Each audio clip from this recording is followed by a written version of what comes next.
de qué confianza tienen en la parte en la parte tributaria. No asoman mensajes claros, por ejemplo, para el aprovechamiento de la minería y de otros ámbitos que podrían de alguna manera solucionar un problema que se lo contemplará en no más, digamos, de 90 días. Las cosas vendrán de menos a más con un carácter muy dramático. Les invito, señores economistas, que le digan la plena al Ecuador, la verdad al Ecuador de lo que está aconteciendo. Tenemos un montón de variables que no van precisamente matrimoniadas con lo que se piensa hacer en términos de gasto desde el gobierno central. ¿Qué es lo que puede ocurrir con la economía ecuatoriana? ¿O acaso queremos llegar, como advierten los banqueros, a una salida desordenada de la dolarización? ¿Y por qué no hay una especie de preocupación social generalizada? ¿Es que no sabemos transmitir estos peligros o qué realmente está ocurriendo en el Ecuador? Esta parte última me parece muy significativa de mis interrogantes de sentido común que pienso plantearles. Economista Pachano. Gracias, Gonzalo. Mientras estaba usted haciendo estas reflexiones, yo recordaba las advertencias que hace 7 años, un poquito menos, 6 años, se le hacía en los Estados Unidos al presidente Bush, cuando él, a través de decisiones fiscales absolutamente irresponsables, rompió una línea de manejo prudente de las cuentas públicas de los Estados Unidos, se aprovechó del superávit creado por el presidente Clinton y le puso a su país y al mundo en una aventura económica y militar de la cual todavía no salimos. Pero la economía cobra los errores. Cuando uno comete errores en economía, se pagan los errores en economía. Y los Estados Unidos viene ya atravesando un poco más de un año de una profunda crisis económica. Crisis que tiene distintas vertientes. Hay un problema fiscal, un endeudamiento público fenomenal. Hay un problema bancario, financiero. Hay quiebras de muchas instituciones privadas. Hay un problema inflacionario severo. Hay una pérdida de valor del dólar. Ha encarecido la energía del mundo con todas sus aventuras en el Medio Oriente. Y hoy día el presidente Bush, él está pagando los costos y nos está haciendo pagar a todo el mundo, a los americanos y al resto, las consecuencias de esa mala política fiscal. Nosotros hemos venido advirtiendo desde hace muchísimo tiempo, no solo con este gobierno, sino con gobiernos anteriores, Gonzalo, de que la única forma de asegurar bienestar en las colectividades y más especialmente en países pobres como el nuestro, en donde las etapas de abundancia de recursos tienen vigencias muy cortas, es manejando con gran escrupulosidad, con mucho cuidado, con mucha objetividad las cuentas fiscales. Y gobernar es acertar, y gobernar también es rectificar. Hemos visto en una semana cómo el gobierno español ha rectificado la política respecto a inmigrantes. Dijo, no, nos equivocamos, vamos otra vez en la línea que debemos hacerlo. Rectifican. Yo creo que el gobierno del Ecuador tiene la obligación de rectificar su política económica. Es de su responsabilidad, porque nosotros no podemos seguir en esta línea de gasto público que está ocasionando serias distorsiones y que definitivamente nos puede provocar problemas extremadamente complejos en el futuro. Yo no quiero dramatizar, nunca he sido una persona que me gusta poner las cosas con una visión extremista. Pero, Gonzalo, pensar que en el Ecuador vamos a llegar a determinar que de cada $2 que produzcamos en economía, nos gastamos. $1 se gasta en toda la actividad pública. Es la mitad del PIB. Eso es absolutamente desproporcionado. Cuando nosotros nos gastábamos 1 de cada 4, porque era el 25% más o menos de la economía, el peso de todo el andamiaje público, nosotros decíamos, ya es un problema. Hoy día ya no es 1 de cada 4, es 1 de cada 2. Y la velocidad con la que estamos gastando pone tal cantidad de recursos en la economía que lo que está haciendo es hinchándole a esta economía, inflándole a esta economía. El proceso inflacionario tiene una derivación provocada por una política fiscal extremadamente expansiva. Si hay demasiados dólares en la economía que se reflejan inclusive en el aumento de los depósitos en el sistema financiero, la gente gasta. Y como nosotros no hemos aumentado la producción porque no hay una inversión, el resultado final es que aumentan los precios. Inflación. Y con una dolarización, Gonzalo, un proceso inflacionario desproporcionado, lo único que hace es poner en riesgo la viabilidad de muchas empresas que tienen que ser competitivas en los mercados internacionales. Porque entonces los colombianos van a estar en mejor condición que nosotros, o los peruanos van a estar en mejor condición y vamos a ser desplazados. Y de cada empresa que fracasa en el Ecuador, fracasan cientos de puestos de trabajo. Es decir, nos vamos en la dirección contraria. La inflación es el peor enemigo que puede tener la dolarización. Y es el peor enemigo que tiene la justicia social, que tiene la equidad. Los pobres son los que más sufren. Y la inflación no es el 10% para los pobres. La inflación es más del 20%, porque la canasta familiar del pobre es básicamente comestibles. Y la inflación de alimentos es sobre el 20%. Entonces pongámosle atención a este tema desde un punto de vista de justicia, desde un punto de vista de atención de las necesidades de la gente pobre, y pongámosle atención desde el punto de vista de viabilidad de los puestos de trabajo.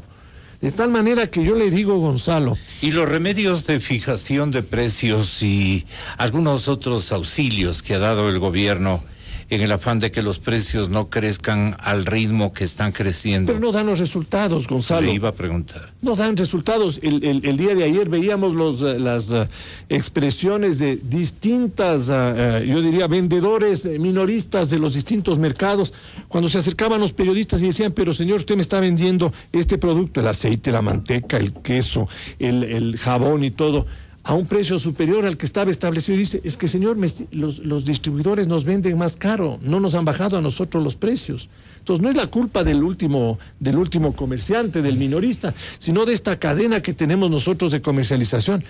Y si los empresarios se comprometieron, Gonzalo, a fijar los precios de manera voluntaria, deben honrar su palabra, porque no puede ser posible tampoco que por un lado nosotros le digamos al gobierno que tiene una mala política económica que nos está ocasionando problemas, y por otro lado que hayan empresarios que de manera voluntaria se acercan al gobierno y llegan a un acuerdo con el gobierno para fijar los precios, incumplan. No hay derecho, ellos tampoco nos pueden engañar. Esos empresarios también tienen una responsabilidad ahora pública que cumplirla, de tal manera que o en esta sociedad aprendemos a cumplir las palabras y los acuerdos, o simplemente nosotros no tenemos un horizonte. Y peor lo que va a pasar en el futuro. Ya estamos de vuelta con el precio del petróleo. Ya topamos eso. Economista Jaime Carrera, con el placer de atenderle a los tiempos en los micrófonos libres de la cadena Democracia. Tenga la bondad. Usted, ¿cómo podría describir? Personalmente advierto al gobierno turulato frente a estos problemas. La proforma no se va a aprobar hasta antes de agosto del 2009, dice un titular de Expreso esta mañana. Y el periódico El Comercio de esta fecha dice la proforma va a entrar en una especie de transición. ¿Qué significa? Que obviamente no están con definiciones que vayan empatadas o enlazadas con las variables y los parámetros y las perspectivas de la economía, comenzando por su gran aprovisionador de recursos, que es el precio del petróleo. Es una monoexportación de la cual prácticamente depende, no sé qué porcentaje, debe ser gigantesco el porcentaje de dependencia del petróleo. La ministra está, con todo respeto por dama, está turulata este momento, no sabe realmente qué es lo que está pasando. Y a veces menciona a día seguido incongruencias, especialmente en cifras. No está al tanto, no está actualizada en lo que realmente está ocurriendo en economía. Si esas variables son desechadas porque el criterio y la obsesión ideológica de ayudar a la parte social, sin contemplar las consecuencias e impactos que puede generar un gasto tan alegre, tan dispendioso del presupuesto general del Estado, ¿a qué circunstancias nos puede llevar en el menor plazo del que presumíamos o pensábamos? Es decir, ellos están aligerando una especie de libreto que nos pueda conducir lastimosamente a un cataclismo económico. Estoy siendo demasiado grotesco, mi preocupación está muy desbordada. Tenga la bondad técnicamente de explicarle a la población este particular. Gracias a la invitación, Gonzalo. Más allá de lo que yo pueda decir, yo creo que mucho de lo que va a pasar en el futuro está dicho ya en la historia del Ecuador, y bastaría solo describir lo que ha pasado en el país en los últimos 30 años.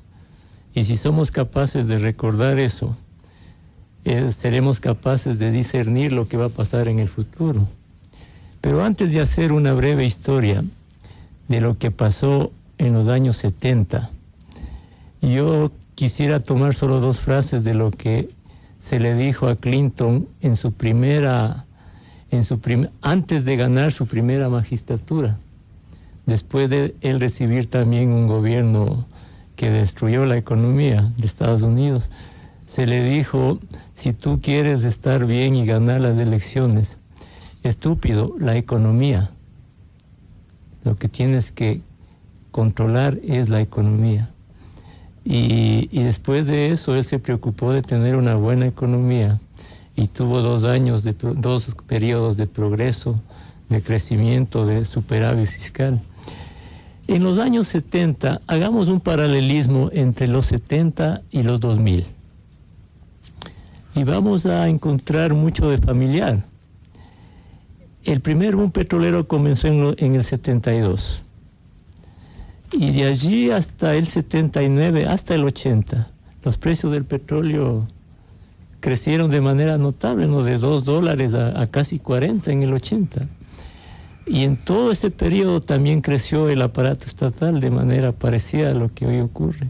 Más empresas estatales, salud gratis, educación gratis, tarifas públicas subsidiadas, gasolina 4 sucres. Bueno, el país vivió una suerte de auge del bienestar, ¿no? De un bienestar gratuito, pero porque era más ficticio, bienestar gratuito. Yo recuerdo que en esos años los profesores en vacaciones se iban de vacaciones a Cancún, pues, ¿no? Entonces era un bienestar, era un país de jauja, ¿no? Y a la par el país también se endeudó. La relación deuda pública-PIB en el 80 llegó a casi el 40%, algo más, un poquito más del 40%.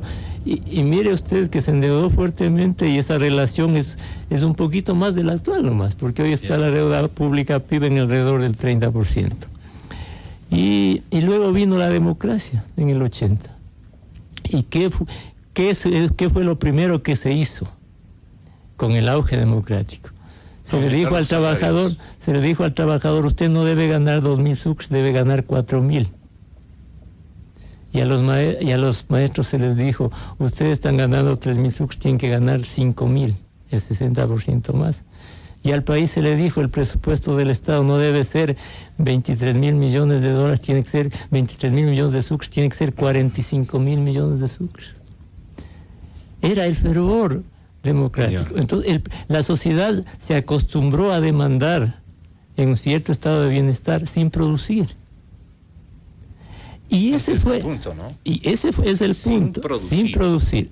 Y en el 80 fue el límite, el tope en el que comenzó a gestarse la crisis del Ecuador de las próximas 2 décadas. Mire usted que en la Constitución del 78 se puso el 30% para educación. Y en el 80 en el presupuesto se dio plata para educación y se llegó al 5,3% del PIB. De ahí en adelante. Ahí fue cuando el presidente Roldós nos dijo, ahí tenemos que ajustarnos las correas. Los cinturones. Después vino todo tipo de ajustes. ¿Por qué?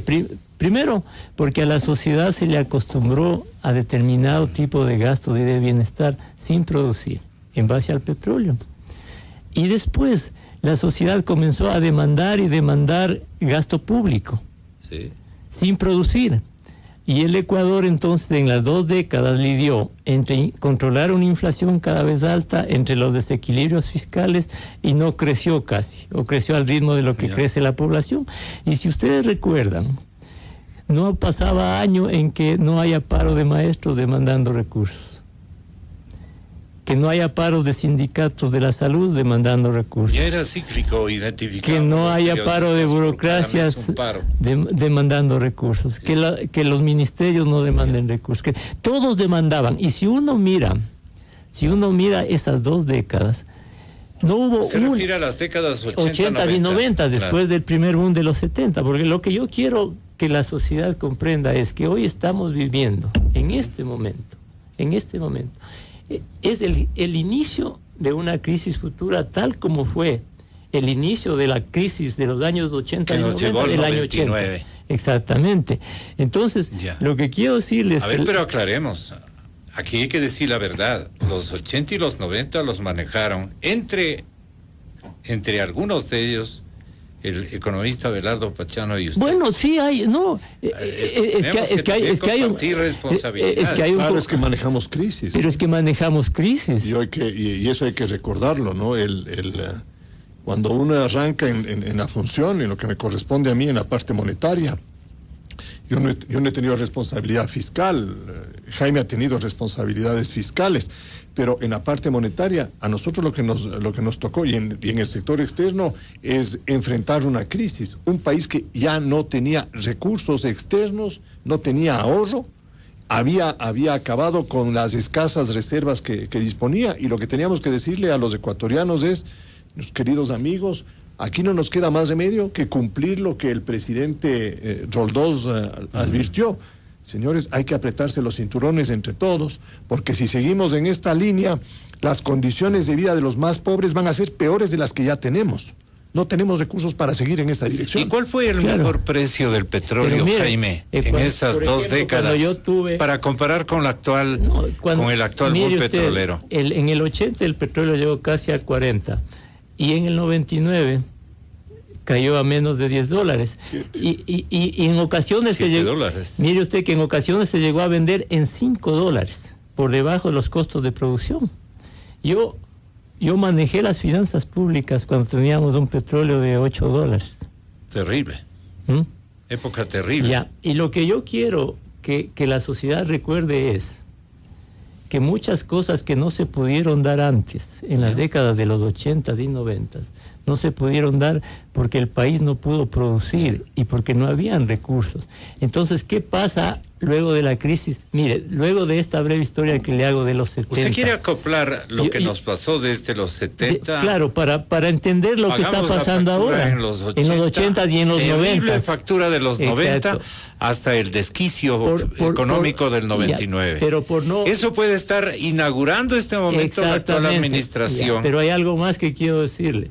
En el 78, antes de que comience la crisis en el 80, el país siguió una dirección a partir del 80, que no fue la dirección que siguieron otros países, y eso hay que decirlo. En el 78 China se abrió al capitalismo, en el 78, cuando se expidió la constitución del Ecuador en el 78, ¿y qué dijeron los chinos? Vamos a abrirnos al capitalismo, vamos a insertarnos en los mercados, a traer inversiones, ¿sí? Y a ser competitivos. En 30 años, China ha multiplicado su PIB de $200 a 2.400. En el mismo 78 España tomó el ritmo, con el Pacto de la Moncloa, tomó el ritmo de la Unión Europea. Un PIB que en ese entonces era de alrededor de $3.000, hoy es de más de $30,000 en España. Entonces lo que quiero decirle es que en esa época los países que progresaron siguieron otra dirección. Y ahora en el 2000 vino la crisis del 99 y desde el 2000 seguimos con otro boom petrolero muy parecido al de los 70. Entre el 2000 y el 2008 el Ecuador ha recibido por exportaciones de petróleo y derivados $45,000 millones. ¿Y dónde está? ¿Ya? ¿Y dónde están? $45,000 millones. Desde el 2000 hasta la presente fecha, hasta el término de este año. Todo. Nos hemos gastado todo. En la parte operativa, prácticamente. Bueno, yo no necesito alguna que otra obra de infraestructura. En la caja pública este dato hay unos 1.300 millones de dólares. Sí. ¿No? Entonces, con este nuevo boom petrolero, la sociedad retoma el espíritu de bienestar de los 70. Vuelve a gastar, ¿no? Sin producir. A gastar el petróleo. Quizá más agravado producir, porque no recuerdo ni en los 70, en la época de los militares, ni en la parte que le correspondió al presidente Roldós administrar los presupuestos. Y yo no recuerdo que se gaste la mitad del Producto Interno Bruto. No en la historia republicana ecuatoriana nunca hemos llegado a una relación de esa naturaleza. Pero aquí hay un tema de fondo que hay que entender. Es que la sociedad nuevamente vuelve a creer que puede estar mejor en función del petróleo. ¿Cuál es la reflexión de la mayoría de ecuatorianos en este momento? Cuando reciben los bonos, cuando reciben los asistencialismos, cuando se aumenta sueldos con la plata del petróleo. La reflexión es, hoy estamos recibiendo lo que antes no recibimos, lo que no nos dieron, pero hoy estamos recibiendo con el dinero del petróleo. Y la sociedad sigue entendiendo que entonces puede estar mejor sin producir y solo con la plata del petróleo. Entonces, esa suerte de patología social de un Estado fallido, ¿no? Es la que se está repitiendo nuevamente en el país. Y hoy, mire usted, que hemos recibido $45,000 millones y ya en el tema del gasto público, no podemos sostener el gasto público con un precio del petróleo de $85 por barril. Si uno mira el precio desde el año 80, podría decirse que $85 por barril en términos reales es el mismo precio del año 80. Y con ese precio el Ecuador no puede sostener su gasto público y todavía pretende pedir prestado para sostener el gasto público en el futuro. Es decir, repetir exactamente lo mismo que se hizo en los años 70. Justamente, economista Pachano. Perdóneme para concluir esto, porque es muy importante. Si es que en el 80 el Ecuador no siguió la dirección correcta, y el niño que en el 80 tenía 2 años o 3 años, y hoy tiene más de 30, es ahora un joven que no tiene oportunidades, no tiene trabajo. Y aquel que en el año 80 tenía 20 años, hoy tiene 50, y a lo mejor esa persona que tiene 50 no tiene acceso a la jubilación, es un tipo pobre. Eso pasó por no en el 80 no seguir la dirección correcta. Es muy buena su clasificación, economista. Si hoy estamos repitiendo lo mismo de los años 70 y el 80 y queriendo seguir la dirección que seguimos en el año 80, los niños de hoy no tienen futuro y los jóvenes de hoy tampoco tienen futuro.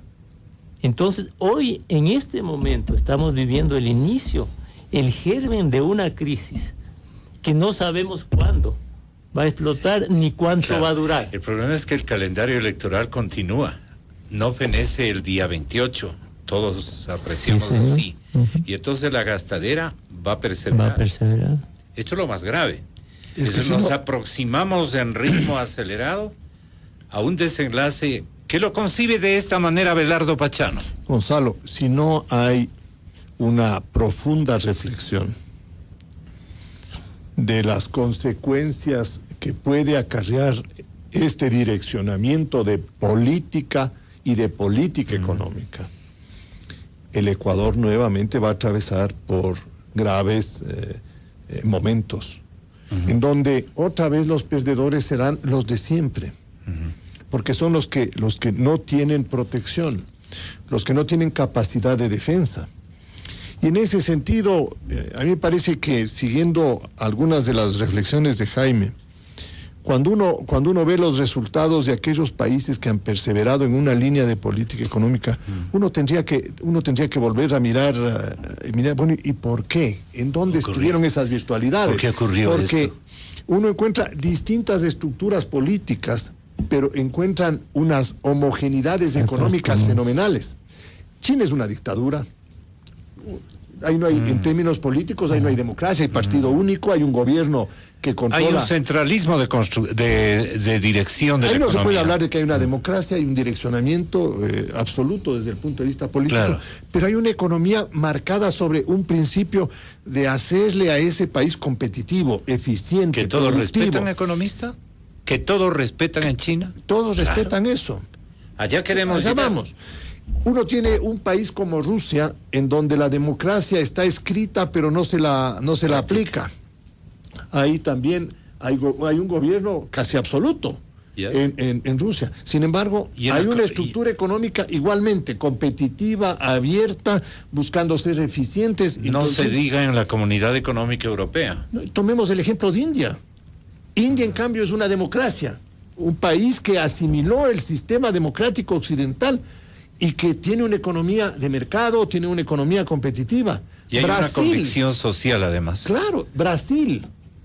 Llevan ya 4 gobiernos de distintas estructuras políticas, con la misma línea económica, una línea de apertura, de mercado, de apoyo a la inversión, de respeto al trabajador, de un Estado que busca resolver el problema de la educación, de un Estado que trabaja directamente con los pobres, que están reduciendo la pobreza. Esa línea de conducta económica que usted llama se destruye el momento en que gana el sí el domingo 28 de septiembre. Es que el Ecuador nunca ha querido aplicar ese tipo de línea de política económica, porque en la década de los 80 y en la década de los 90, los gobiernos, por razones precisamente electorales, en los intermedios de sus gestiones cambiaron las direcciones de las políticas económicas, porque tenían que preservar. Pero es que de no se caían. Bueno, las demandas sociales yo le doy un dejaron represadas también ustedes. No, ahí creo que podemos nosotros sentarnos a conversar un poquito más, porque demandas sociales, después de procesos de corrección, se redujeron, inclusive mejoraron los indicadores de equidad. Pero cuando uno más bien no ataca los problemas, cuando uno deja que la inflación siga, ahí vienen los problemas de mayor inequidad. La gente está mucho más pobre que en esas épocas en donde... Con estabilidad la gente está mejor. La estabilidad está comprobado, Gonzalo, que es el mejor antídoto de la pobreza. Pero no combate la estabilidad, las inequidades. Combate la estabilidad, combate la inequidad.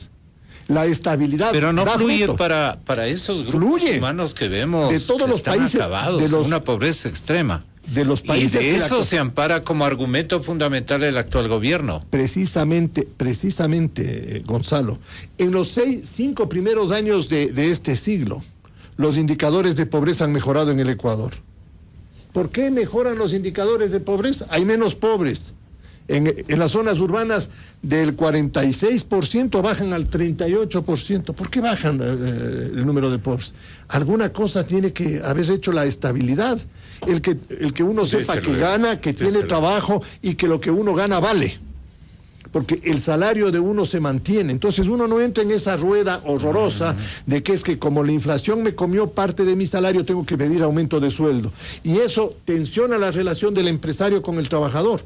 Y en lugar de tener una acción productiva de los dos para ir mejorando las remuneraciones en función de productividad, viene el conflicto de que compénseme lo que estoy perdiendo. Claro, compénseme en salarios lo que he perdido en capacidad de compra como consecuencia de la inflación. Entonces, Gonzalo, estos países de los que el peor castigo de la inflación, claro, ¿verdad, economista? Pero claro, Gonzalo, América Latina ya lo aprendió. 3 décadas de inflación en países como Argentina, Brasil, Chile, Uruguay, y ellos dijeron, Bolivia, nunca más. La misma Bolivia. Nunca más. No queremos saber de estas cosas. Y nosotros estamos con un problema potencial en el futuro sobre esto. Y los países que yo le mencionaba a Gonzalo, en esos países hay 500 millones menos de pobres. 500 millones menos de pobres que ahora consumen. En la India y en China. En la India, en China, en Brasil, en Rusia, en Europa Central. Y nosotros estamos viendo que esas políticas son exitosas y nosotros no queremos aplicarlas acá. Nosotros nos volvemos reacios, decimos que abrir nuestro país a procesos de competencia internacional es una tontería, cuando siempre hemos sido un país abierto. Yo lo que he cosechado de esta coyuntura es que he podido advertir que también hay fundamentalismos de izquierda, como también hubieron fundamentalismos de derecha. Por supuesto, Gonzalo, y esos son los lados malos, Gonzalo. Y precisamente los debates tienen que ser sensatos y racionales. Y lo digo públicamente, siempre lo he dicho, con la socialdemocracia. ¿Cuál de esas? Ser la virtuosa, la europea, por ejemplo, bueno, la española. Entiendo. La española, ellos han ganado muchísimo en equidad social.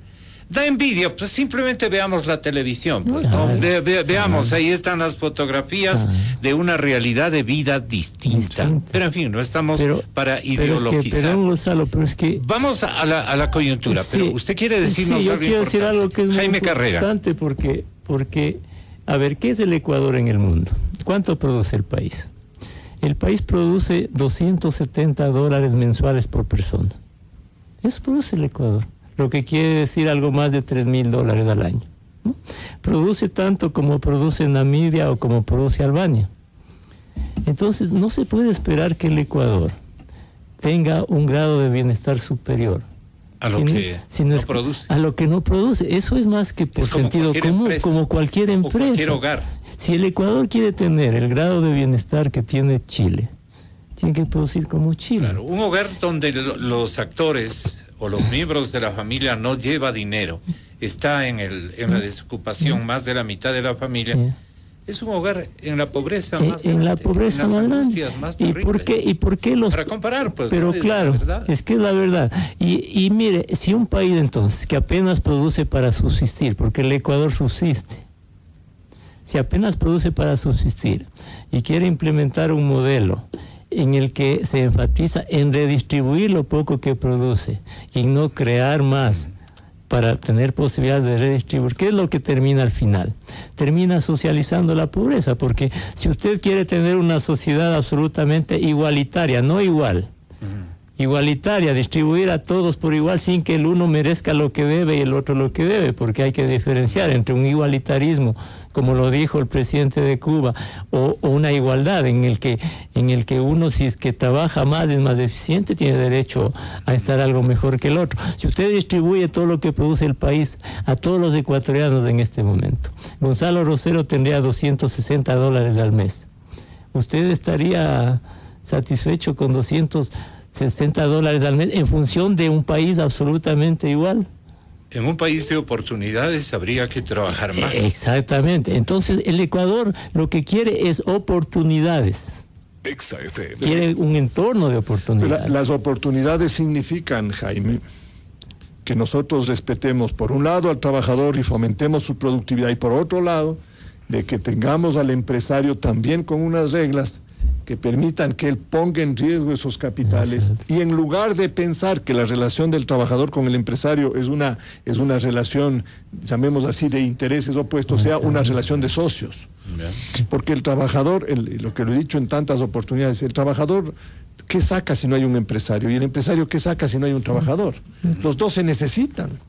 Y los dos necesitan que un Estado respete esa relación y cree un ambiente razonablemente positivo. Pero si todos los días nosotros estamos enfrascados en este tipo de discusiones de gran violencia, en donde los desentendimientos son absolutamente enormes, ¿quién quiere invertir en nuestro Ecuador? Es decir, ¿quién quiere ofrecer oportunidades? Ahí es cuando perdemos el equilibrio. Entonces, ahí viene el tema de que esta es una economía que se hincha y que es una economía que tiene grasa, pero que no tiene músculo.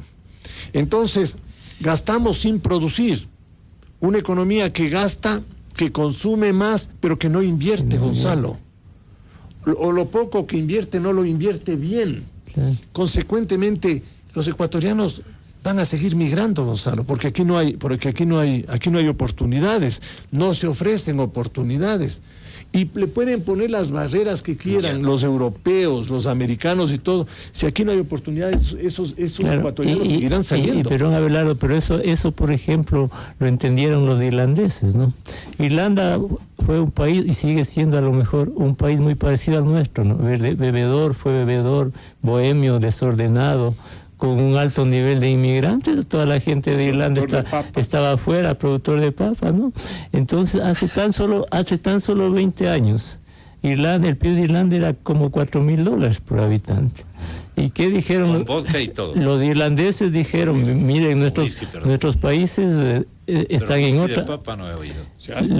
Los países están en otra dirección, los vecinos. Y ellos dijeron justo lo que acaba de decir Abelardo. Pongámonos de acuerdo, empresarios, sí, trabajadores y Estado. Entonces, el Estado genera todo el entorno para invertir. Todas las facilidades. Todos los incentivos, porque exacto, sin incentivos no se puede invertir. El empresario invierte. Y el trabajador trabaja en función de la productividad. Todas a una. No, una sociedad antagónica no puede progresar. Esa es la forma en todo el planeta. Ok, vamos a lo actual y a lo ecuatoriano, porque eso es lo que más interesa a nuestros oyentes. El gobierno dice, y qué pena, no tenemos una voz de Alianza País en este panel porque no están aquí. Hemos invitado y siempre estamos invitando, porque el equilibrio es nuestra obsesión, el equilibrio. Están en tareas que se han repartido a nivel nacional, están en plena campaña.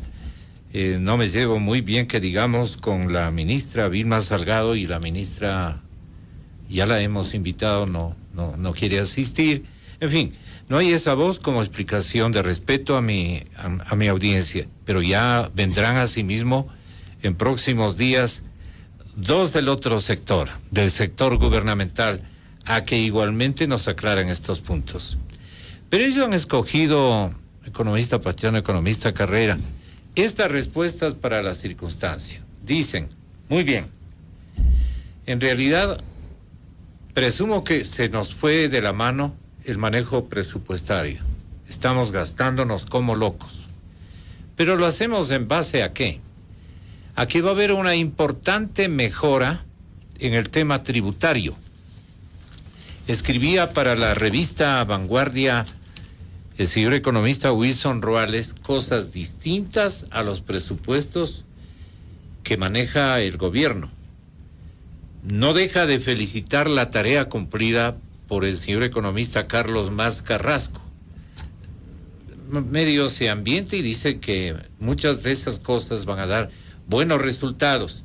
Y sí es una herramienta de equidad la parte tributaria, hay que decirlo. Pero frente a semejante cantidad de gastos, lo que se ha logrado como un avance de incorporación de recursos por el tema tributario se va a ir prácticamente a la olla. Tienen otra solución. Dicen, a ver, si se me cae el petróleo, yo no pago la deuda. Y eso no va a acontecer. Eso es por decir. Eso no va a acontecer. Pero en todo caso dicen igualmente que van a aumentar la deuda.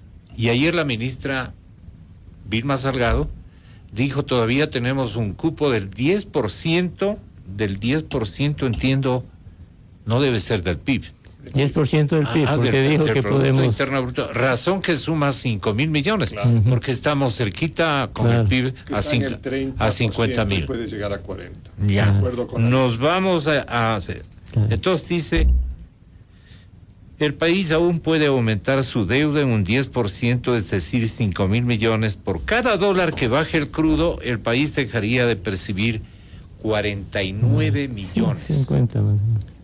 Pero esto no alcanza. Por cada dólar el Ecuador deja de recibir 50 millones, no puede ser. En el presupuesto. En el presupuesto. No, en el presupuesto. sí. por cada barril es 49... 50 millones. Sí, 50 por cada barril para el presupuesto. Porque nosotros exportamos aproximadamente 124 millones de barriles al año.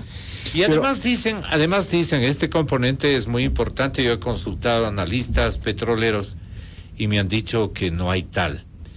Pero pondera el señor contraalmirante Luis Jaramillo de que en realidad ha convencido al presidente de la República y al Frente Económico de que Petroecuador va a exhibir otra realidad de producción, que la producción va a crecer. Dios mío, ojalá esto tenga asidero. Si eso ya debió haber acontecido hace rato. Pero no está muy bien sustentado porque, como les digo, hay analistas petroleros que dicen por dónde, en fin, tienen guardan escepticismos.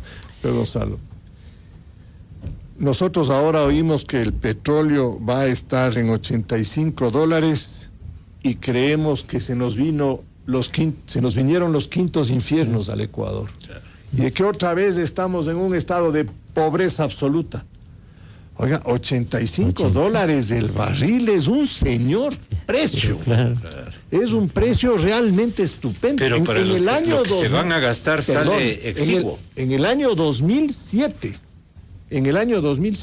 el precio promedio del barril que recibió el Ecuador fue 50 o $52. En el 2007. En el 2008 estamos recibiendo $100 el barril. En la época que asumió el poder el presidente Correa. A $52 creo que está. Es una cifra, es un precio más o menos de esa naturaleza. Si ahora vamos a llegar a 85, Gonzalo. El de ahora está en 88.60. Ya, pero si supongamos. El ecuatoriano. Supongamos porque que el W está en 102.58. Supongamos que el ecuatoriano esté en 85. Nosotros deberíamos tener una capacidad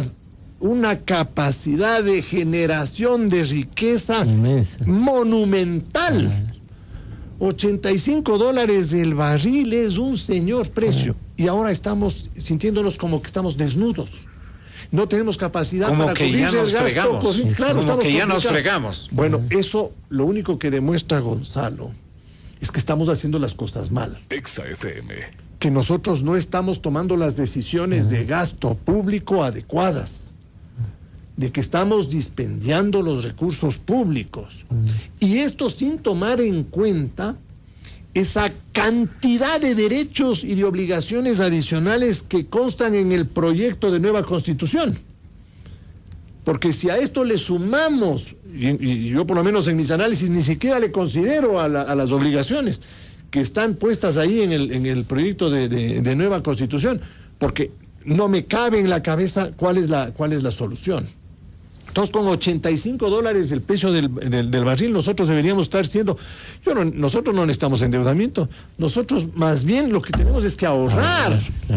Tenemos que crear un fondo para precisamente precautelar los programas sociales del futuro, para que el día de mañana, cuando se nos caiga más el precio del petróleo, la educación no sufra y podamos coger de ahí para mantener la educación. Y los hospitales. Hospitales y todas las cosas fundamentales. Entonces, la visión, por lo menos la mía, Gonzalo, es una visión absolutamente distinta.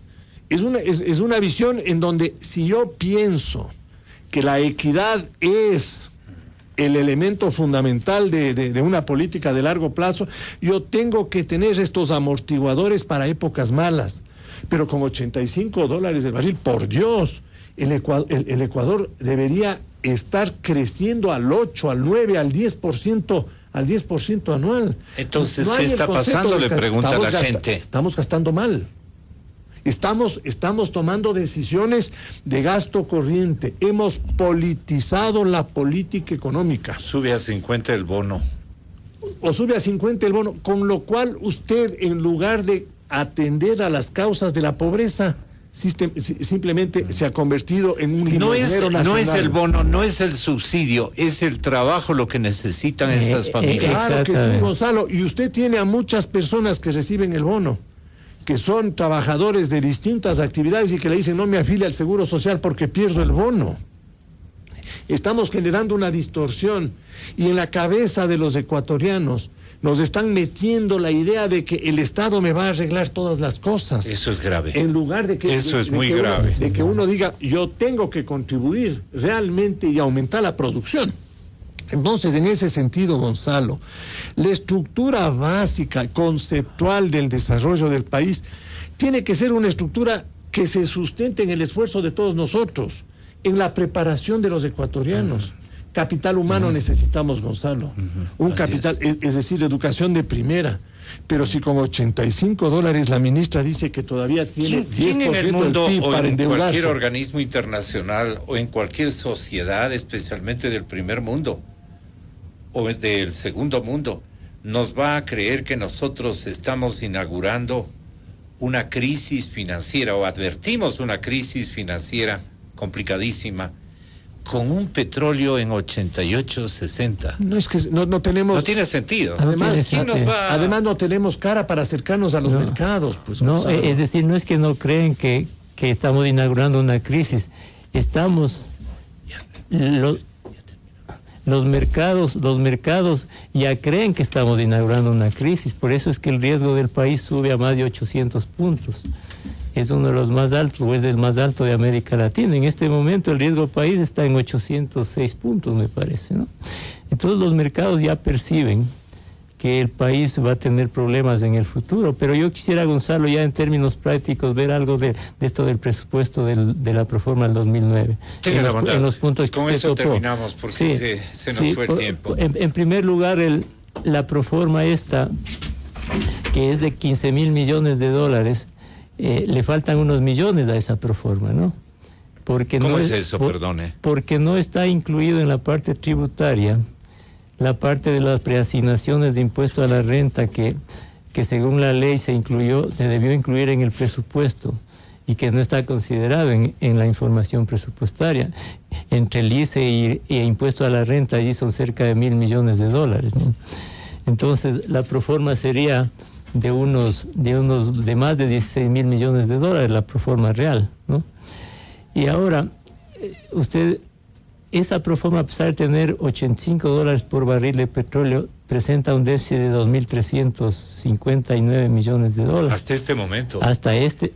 Que el incremento del bono y alguna otra cosa que ha dispuesto el señor presidente de la República para ganar la parte electoral. Yo he hecho un ejercicio. Eso va a costar, va a tener un importe más o menos. Yo he hecho un ejercicio más o menos hasta el 2014 de lo que podría pasar con los nuevos costos de la Constitución, y eso es alarmante, ¿no? Pero solo para partir del 2009. Entonces uno dice, ¿cómo el Estado puede pedir prestado 2,300 millones de dólares con un precio del barril de petróleo de $85? Y se ha dicho también que bueno, si es que hay problemas, primero habría que preguntarse, ¿va a ser posible que al Ecuador le presten 2,300 millones de dólares? ¿No? ¿Quién le va a prestar ese dinero al país? Como en el caso argentino, tiene cerrados los mercados del Ecuador. Yeah. Y Argentina, por ejemplo, para cubrir sus necesidades de financiamiento le pide a Venezuela plata. Le acaba de pedir 1,500 millones de dólares a una tasa del 15%. No me diga. Claro. Entonces, altísimo. Altísimo. El Ecuador, si alguien quiere prestarle, que no va a ser el sector privado, o tendrían que prestarle a lo mejor la misma Venezuela a tasas similares del 15%, ¿no? Primero, si le prestan 2,000 millones de dólares, solo al 10% son 200 millones de dólares en intereses, pues, ¿no? Entonces no es gratis eso. Y va a ser muy difícil que le presten. Luego, si deja de pagar la deuda, que mucho se dice esto de la deuda, pero ahí hay que ver las cifras con realismo, ¿no? Ya. Si deja de pagar las amortizaciones, ¿a quién paga las amortizaciones del Ecuador? Paga al BID, al Banco Mundial, a la CAF. Entonces, por un lado se dice, yo no voy a pagar las amortizaciones, pero por otro lado dicen, les voy a pedir prestado a los multilaterales. Resulta absurdo, ¿no? Ya. Entonces, y si deja de... No concuerda el discurso político con el discurso técnico, claro, por ejemplo, del Ministerio de Economía. Y hay que distinguir un Ortiz tenía pensado, el exministro Ortiz tenía pensado endeudarse en Nueva York y también en Washington en los organismos multilaterales. Claro, pero primero, si es que el Ecuador dejase de pagar amortizaciones, no quiere decir que va a contar con recursos. Se descalifica, pero además técnicamente no cuenta con recursos, porque para pagar amortizaciones lo que se hace es pedir prestado a otro, pagar deuda con deuda, pero no hay disponibilidad. Perdone, economista, la estructura tributaria va a ayudar a la ejecución presupuestaria enmarcada especialmente en las nuevas obligaciones que con carácter imperativo, porque van a ser normas constitucionales, estos derechos sociales abundantes, esto que están sacando en los spots de televisión, va a tener afiliación al IES gratis, las amas de casa, los informales, qué sé yo. Va a tener sustento el erario público para cumplir, digamos, con esas normas constitucionales, o tendrá los caminos que señala Wilson Roales. Violar la Constitución y utilizar ingresos no permanentes, buscar otras fuentes de ingresos tributarios, o sea, más impuestos, como tasas por servicios públicos, o simplemente reducir o eliminar subsidios. Entonces el camino está plagado de un montón de posibilidades, porque no le va a alcanzar el dinero. Claro. Un poco hablando en cristiano, no va a haber tanta plata, no va a haber cama para tanta gente. Claro. Y eso ¿Cuál es su comentario final? Eso no es manejable, y solo va a poner unas cifras, ¿no? Para educación en el 2009 se está asignando, o en el 2009 en la proforma se está asignando, o en el 2008 se está asignando 1.760 millones de dólares, ¿no? Si es que a educación le da el medio punto más del PIB cada año, hasta completar el 6%, lo que está en el proyecto de Constitución, ¿no? El próximo año tendría que asignar 2.200 millones, el 2010 2.600 millones, dependiendo del PIB, hasta llegar a unos 4.500 millones en unos 4 años, ¿no? ¿Qué tabla, no? Claro, entonces uno dice, bueno, ¿y cómo va a sostener eso en el futuro? Si usted solo presupone que la renta petrolera va a permanecer constante en los próximos años, entonces tiene opciones la tributación, pero si usted quiere aumentar la tributación, va a dañar la economía y los mismos sectores sociales se van a levantar. Entonces, esa vía es muy difícil. Si usted quiere eliminar subsidios, bueno, toda la sociedad también se va a levantar porque no le gusta que eliminen subsidios, ¿no? Si quiere cubrir con deuda... Mira, no va a haber... son derechos adquiridos, pero, claro, con toda razón. Y peor, si en la nueva Constitución se dice que hay que satisfacer los derechos a como dé lugar y que la gente puede rebelarse si no le cumplen con los derechos. Entonces, el otro camino que queda es la deuda, pero si el déficit crece, hay que pedir prestado cada vez más. ¿Y quién le va a prestar al Ecuador? Es muy difícil que le presten. Entonces, la otra opción es... ¿Por qué es escéptico de que no hayan agentes de financiamiento para el Ecuador? Porque las condiciones... Si no le hemos prestado tiempos ni le hemos quedado mal. Bueno, yo le pregunto a usted, si usted tuviera dinero, ¿le prestaría al Ecuador? Con la perspectiva... Sí, complicado. El sector privado no le presta al Ecuador. El sector privado sí. Pero los multilaterales tal vez, pero no en la magnitud que se requeriría para cumplir con los requerimientos de estos. ¿Qué quedaría? Este Banco del Sur que no va a funcionar, quedaría Venezuela. Es muy complejo los fondos venezolanos claro, resultaron onerosos. Pero ellos tampoco son tontos, ¿no? A Argentina le están prestando tasas elevadísimas. Entonces no es... Lo que quiero transmitir es que esto no es sostenible en el futuro, ¿no? Definitivamente, y cualquier opción que haya... ¿Por qué cree la gente que es sostenible? No sé, yo no creo que la gente se pone a pensar que es sostenible. La gente va a votar sí porque le encanta el presidente. ¿Por qué va a votar sí la gente? Entonces, bueno, si todas estas cosas pueden estar ocurriendo en breve trecho. Y a mi juicio esa es la esencia del problema en el país, ¿no? Que el país no está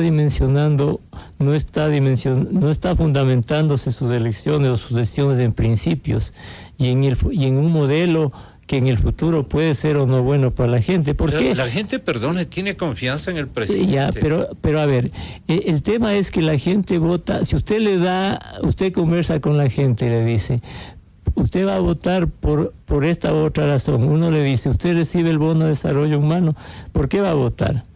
porque recibe el bono de desarrollo humano, no porque está pensando que el modelo que se va a implementar en el futuro va a ser bueno para esa gente. Es difícil que lo entienda. Por eso, entonces usted le dice a un maestro, ¿por qué va a votar por la Constitución? Porque me están estableciendo una bonificación, o me están dando una bonificación para jubilarme y yo voto por eso, ¿no es cierto? ¿Por qué le dice al otro? Porque me ofrecieron un terrenito para mi hija que nunca va a tener, o porque yo voy a tener la posibilidad de tener casa, ¿no? Entonces la gente, todos determinados empresarios incluso dicen, bueno, yo voy a votar. ¿Por qué va a votar? Sí, porque yo, si es que el Estado gasta, puedo tener negocios con el Estado, ¿no? Entonces esa carencia de principios en el país es la que no existe. Es decir, la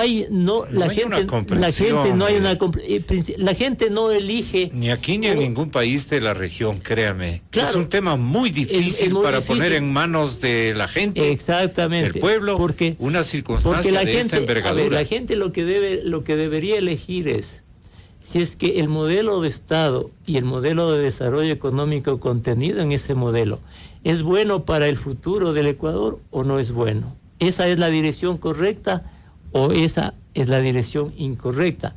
Eso es lo que debería elegir el país. Okay. Pero no está eligiendo, no discierne eso, no es capaz de discernir. Lo que discierne son sus intereses. Ya. En determinadas circunstancias. Es el fenómeno electoral que vamos a vivir como desenlace. El primer desenlace el 28 de septiembre. Sin ninguna duda. Luego siguen los otros. Sí. Uh-huh. Con los señores economistas Jaime Carrera y Abelardo Pachano, nos despedimos. Dios mediante, hasta el próximo día lunes. Ha sido un placer informarles y invitar y comentar pluralísticamente. En esta parte sí que nos falló, pero prometo compensar una visión económica y macroeconómica del lado gubernamental. Ojalá nos aprueben. Muy buenos días, feliz fin de semana, Ponte Exa. Ponte Exa. La primera, 92.5. Educación empresarial. La Escuela de Negocios Fundación Don Cabral